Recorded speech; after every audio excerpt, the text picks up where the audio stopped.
कि हमें उस रास्ते पर चलना है और हमें भक्ति करना है, और जिससे हमारे जो आयु कर्म के साथ में कर्मों में लिपड़ा हुआ हूँ, भरा हुआ हूँ, विष्ठा में भरा हुआ हूँ, ये भक्ति से हमारे दूर हो जाएंगे। क्योंकि भक्ति से कर्म कटते हैं। जब कटते हैं, जब तुम पवित्र होगे, यदि पवित्र नहीं होगे तो तुम्हारे कर्म नहीं कट पाएंगे। समझो, अपनी भावना को पवित्र बनाना पड़ेगा, और पवित्रता में ही जब तप का वास होता है तभी कर्मों का लेख कटता है, अन्यथा नहीं कटता है बंधुओं, ये समझ लेना।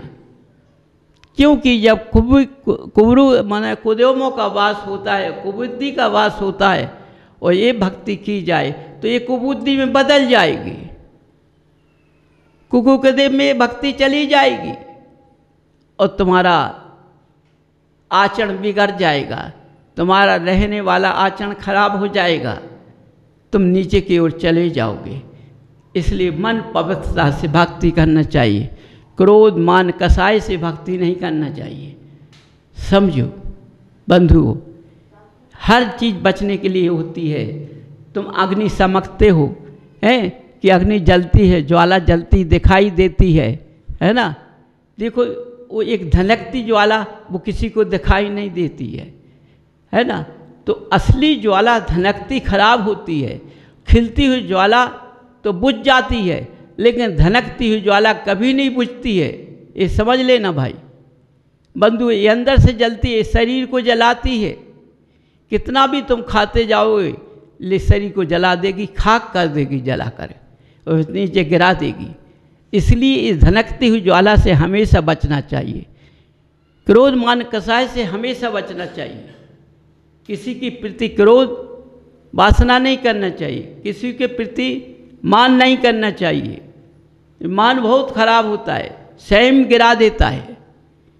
कसाय किसी के प्रति रखना अच्छी नहीं होती है, स्वयं गिरा देती है। पहले स्वयं को खाती है, बाद में किसी को खाती है। तो समझो, ये सारी बातें तुम्हारे लिए हैं, दूसरों के लिए नहीं हैं। जो मनुष्य सोचता है, भगवान के प्रति विनय करता है किसी के प्रति, तो ये अच्छा नहीं है, क्योंकि उसका बुरा अभी लिखा नहीं है। इसलिए बुरा तुम्हारे कहने से नहीं आ पाएगा, तुम्हारा स्वयं बुरा हो जाएगा। क्योंकि तुम किसकी भक्ति करने आयो? देवादेव अरहंत देव की भक्ति करने से स्वयं का शरीर स्वच्छ होना चाहिए, तभी तुम्हारा कल्याण हो सकता है, अन्यथा नहीं हो सकता है बंधुओं। इसलिए आज तुम्हारा मन, आज तुम्हारी क्रिया, आज तुम्हारा शरीर कितना बीमार चारों तरफ से पड़ रहा है। बीमारी भी समझ में नहीं आ रही है तुम्हारी, समझो। डॉक्टर भी आज तुम्हारी बीमारी का पता नहीं लगा पाते हैं, क्षण में कौन सी बीमारी आ जाती, कौन सी चली जाती है। हो सकता है कि इतने जल्दी ऐसी बीमारी आ गई जो डॉक्टर की समझ में नहीं आती।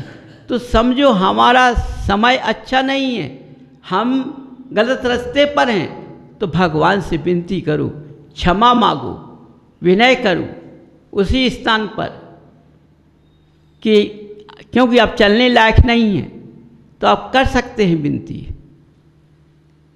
जिससे कि हमारी पुद्गल की दशा तो सुधर जाए। जो हमारा पुद्गल गिर गया है, उठ नहीं पा रहा है, वह पुद्गल सही तो हो जाए, उसके लिए भगवान से विनय करो। यदि तुम पहले से भगवान के दर्शन मात्र भक्त बनो, शराबक बनो, श्रद्धावान बनो, विवेकवान बनो, क्रियावान बनो, पहले से भगवान की भक्ति करते रहोगे, तो तुम्हारे सामने ऐसे समय आ नहीं सकते हैं, समझो। लेकिन जो तुम भक्ति करते हो, जो तुम पूर्व में कर्म करके आए हो, वो तो जरूर तुम्हारे सामने आएंगे। उसको काटने के लिए भक्ति करना अनिवार्य है। उसी से जो आगे के कर्म जो बंद रहे वो भी कटते जाएंगे। तो भक्ति से लाभ बहुत होता है, मनुष्य का शरीर अच्छा रहता है, बुद्धि विवेक रहता है। इसलिए हर मनुष्य को भगवान की शरण में अपना मस्तक झुकाना, अर्पण होना चाहिए उसको, अपने रास्ते से चलना चाहिए, अपनी क्रिया सही करना चाहिए। देखो उसका जीवन कैसे अच्छा नहीं कटता है, समझो उसका जीवन का चक्र इतना अच्छा रहेगा कि जब से वो जन्म लेगा मरण तक उसकी आयु का पूरा लेखा जोखा अच्छा ही जाएगा। भगवान की भक्ति के द्वारा पहचान हो जाएगा मैं किस कुल खानदान में होकर आया हूँ, क्योंकि जब भगवान की भक्ति और उसके रास्ते पर चलेंगे तो हमें छोटी छोटी गलतियाँ दिखाई देगी, हम उनका त्याग करते चले जाएंगे, अपने आप उनसे दूर रहेंगे तो हम उनसे समझ जाएंगे। इसलिए बंधुओं, ये हर बात सबको मिलती है लेकिन छोड़ता नहीं, लालच की वजह से छोड़ता नहीं, उसको अच्छा लगता है। इसलिए ऐसा धर्म भक्ति करने से कोई लाभ नहीं होता है। करो, रास्ते पर चलो, अपना समय का बर्बादी करना अच्छी बात नहीं होती, क्योंकि समय जो मिलता है फिर लौट के वापस नहीं आता है। आज तुमने जो मनुष्य पर्याय को पाया है, क्या है कि तुम्हें पता है कि हमें दोबारा मिल जाएगी क्या? कोई भरोसा नहीं। अच्छे कर्म करोगे, आस्था भगवान से रखोगे तो हो सकता है कि हमें दोबारा मिल सकती है, लेकिन ये हमारा मेल मिलाप किसी से नहीं हो सकता है। जो आज इस अवस्था में हो रहा है ये सब छूट जाएगा, बच्चे छूट जाएंगे, पत्नी छूट जाएगी, ये नहीं मिलेंगे। हो सकता है मिलेंगे लेकिन ये रूप में नहीं मिलेंगे, ये ज्ञान में नहीं मिलेंगे, इस मित्रता में नहीं मिलेंगे, सब भूल जाएगा, रूप बदल जाएगा, ज्ञान बदल जाएगा, मिल सब जाएंगे। रिश्ते पूर्व के मिलते हैं लेकिन रूप बदल जाता है, क्रिया बदल जाती है, सब बदल जाता है, मेल मिलाप बदल जाता है, सब बदल जाता है तो दूसरा हो जाता है, समझो। इस तरह से बंधु, तुम अपना जीवन पार करने के लिए अपने समय की जो रास्ता है, समय का लेख है, इसको खो मत, बहुत कीमती है। ऐसा समय फिर निकल जाएगा, सोचो फिर मिलना मुश्किल है। ऐसे जिनालय का मिलना मुश्किल है, ऐसे समय का मिलना मुश्किल है, हर चीज़ का मिलना मुश्किल है। इस जरा सी गलती में तुम कहाँ चले जाओगे? इसलिए पहचान करो तुम अपनी कि मैंने जो जन्म लिया है, जो मैं 84 लाख योनियों को घूम घूम कर आया हूँ, इसलिए आया हूँ कि मैं जन्म मरण का चक्कर मिटा लूँ, उसमें अपना लग जाऊँ, उसमें भगवान से विनय करूँ और अपना गृहस्थ जीवन का चक्र चलाऊँ। चक्र भी चल जाएगा और रास्ता भी मिल जाएगा और कार्य भी बन जाएगा। इसलिए बंधुओं, सारे गृहस्थ से ही सुधरते हैं। अनंत भक्ति करने से ये जीव पर्याय बदल जाती है, अच्छे रास्ते पे मिल जाती है।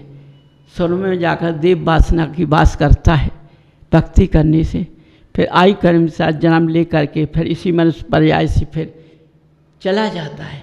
सोचो ये मनुष्य पर्याय कितनी अच्छी है, कितनी कीमती है, और तुम्हें जो मिली हो तुम उसको आज बेकार में खो रहे हो, क्योंकि बचपन से पहचान ना होने के कारण रास्ता सब बदल गए। पंचम काल का लेख के दिया कि पंचम काल में ऐसा ही होता है। नहीं, धर्म कभी नहीं बदलता, चाहे चौथे काल में हो चाहे पंचम काल में हो, रास्ताएं बदल जाती हैं, रास्ताएं अपनी कमियों से बदल जाती हैं। यदि हम उसी रास्ते को पालते रहें, मनुष्य कहते हैं कि आप चौथे काल की बात करते हो, अरे भाई मैंने चौथा काल देखा ही नहीं कैसा था, मैं कैसे कह दूँ मैं चौथे काल की बात कर रहा हूँ, ये चौथे काल में होता था। अब पारस कह सकते हैं, उनको उतना ज्ञान है कि इस तरह से चलना चाहिए। तो चौथे काल में कौन सा बुरा होता था, कौन सा कठिन होता था? अरे यदि रास्ता बता दिया है, समय बता दिया है कि पहले इतनी भक्ति करना पड़ती थी, क्योंकि मनुष्य को जब ज़्यादा भक्ति करने, तो यदि पंचम काल है तो अब भक्ति कम भी तो हो गई है, मनुष्य उतनी भक्ति नहीं कर पाए, उतना शरीर यदि शक्ति वाली नहीं है तो इतना तो है। इतना नहीं है कि तुम कहो कि हम 1 घंटे में सब कर लें, तो कभी नहीं हो पाएगा। तो बंधुओं, हर बात को समझो। ऐसा कहना अच्छा नहीं लगता है कि आप चौथी काल की बात करते, कई लोग पारस के होले से कहते हैं, अब वो चौथे काल की बात करते हैं, इसलिए वो कैसे हो सकता है? अरे चौथा काल और 5वें काल से मतलब क्या है? रास्ता तो वही है। पेट पहले भरते थे, पेट आज भर रहे हो। क्या पहले पत्थर का पेट था, आज का मोम का पेट हो गया है? मनुष्य पहले भोजन करता था, सो आज भोजन करता है। इंद्री को तपाता था, आज मनुष्य इंद्री को तपाता नहीं है, लालची है। पहले लालची नहीं था, इतना था। पहले मनुष्य लालची नहीं था, वो कुल को जानता था, आज कुल भूल गया है। बस इतना, कुल की वजह से ये सारी क्रियाएं बदल गई हैं और कोई कारण नहीं है। इसलिए बंधु, हर बात को समझो। ऐसी कोई चीज़ नहीं है जो हम पा नहीं सकते हैं, ऐसी कोई चीज़ नहीं कि हम उस रास्ते पर पहुंच नहीं सकते हैं। इतना पारस ने कठिन रास्ता नहीं बताया है, कितना सरल रास्ता बता दिया है कि जोड़ी से भक्ति करो। यदि व्रत करो तो जोड़ी से करो, पूजन करो तो जोड़ी से करो। यदि उनने अच्छी बात बता दी है, जोड़ी से सब कुछ करो, तो यदि तुम्हारी आंखें खराब होती होंगी तो तुम्हारी खराब आँख तुम्हारी पत्नी पे तो चली जाएगी। यदि पत्नी की आँख खराब होगी तो तुम पर तो चली जाएगी, कहीं तो नहीं जा पाएगी, भ्रष्ट तो नहीं हो पाएगा। कितना अच्छा रास्ता बताया उन्होंने, समझो कितना अच्छा रास्ता है। उसको मनुष्य कहता है उनका रास्ता बहुत कठिन है, उनका कोई रास्ता कठिन नहीं है, बहुत सरल रास्ता है। आज का कितना अच्छा रास्ता है कि आज जोड़ी से हम भक्ति करते हैं। यदि मेरा भाव खराब होता है तो हमें पत्नी तो दिखाई देगी सामने, यदि पत्नी का भाव खराब होता है तो पति ही तो दिखाई देगा और कोई तो दिखाई नहीं दे पाएगा। तो भाव तो लौट जाएंगे खराब, बदल जाएंगे तुरंत, है ना, अंदर से अपने आप बदल जाएंगे। तो भाव तुम्हारे पास देखो क्या हो जाएगा, जब भाव खराब नहीं हो पाए तो भक्ति में तुम्हारा बाधा नहीं आ पाएगी। फिर तो जोड़ी से जो भक्ति बताते उससे व्याधियाँ भी दूर बताती हैं, व्याधि भी तो चली जाती है ना। ये अशुद्धियों के कारण होता है सब, इसके कारण व्याधियाँ आ जाती हैं, तो व्याधियाँ भी दूर हो जाती हैं। कई रास्ते तुम्हारे जीवन का सुख का रास्ता बता दिया है। यदि आप दोनों भक्ति करो तो तुम्हारा मेल मिलाप सही चलेगा, तुम्हारा मिलन अच्छा चलेगा, एक दूसरे के अंदर व्यवहार अच्छे होंगे, गृहस्थ अच्छा हो जाएगा। ये सारी चीज़ें, कई चीज़ें बदल जाती हैं।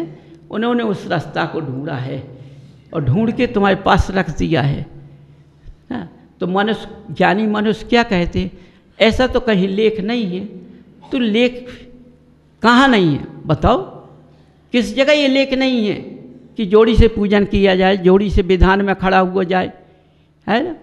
फिर यदि आप पंचकर्ण कहते तो पहले माता पिता क्यों चुनते हो, उनके भगवान के माता पिता क्यों बनाते हो, मत बनाओ। समझो, जो हुआ है, जो होना है वह लिखा है, उसके बिना कुछ हो नहीं सकता है। इसलिए जो रास्ता उन्होंने बांधा है उसको कोई काट नहीं सकता है। यदि ज्ञानी हो तो बात करे, वो नहीं है तो मैं हूँ, अभी मैं उसका उत्तर दे सकता हूँ। लेकिन मनुष्यों को बाधा में मत डाले, है ना।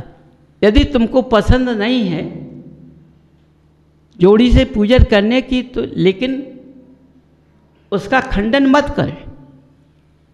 खंडन करने से बहुत गलत हो जाता है, क्योंकि जो आगे तुम्हें जाने क्या क्या भोगना पड़ेगा। फिर समझो, जरा सी बात में कितना भोगना पड़ेगा, और तुम्ही को भोगना पड़ेगा, दूसरा नहीं भोगेगा और तुम उसको सहन नहीं कर पाओगे। धर्म की खंडना, यहाँ की रस्ते की काट करने का ज्ञानी पुरुष समझ नहीं पाएंगे। समझो, स्वयं उनको वेदना होगी। धर्म का काट करने वालों को कर्म छोड़ता नहीं है, बख्शता नहीं है। कर्म भोगाएगा, सताएगा और रास्ते पर लगाएगा, समझो। इसलिए यदि बुद्धि का प्रकाश नहीं हो तो उतनी बात को आगे ना बढ़ाई। यदि मनुष्य जोड़ी से पूजन करता है तो करने दो, अच्छी बात है। इसलिए बंधुओं, तुम स्वयं देखो कि ज्ञानियों के पास बुद्धि का प्रकाश कम है, आज की इतना ज्ञान नहीं है। यदि कोई यहाँ की बात काटने को तैयार होता है, तुम उत्तर नहीं दे पाते हो, तो उनसे कहो मेरे साथ चलो, उसका खर्च मैं देता हूँ। मैं नहीं समझा पाऊँगा, वहाँ आप समझ जाएंगे, मैं समझा लूँगा, समझो।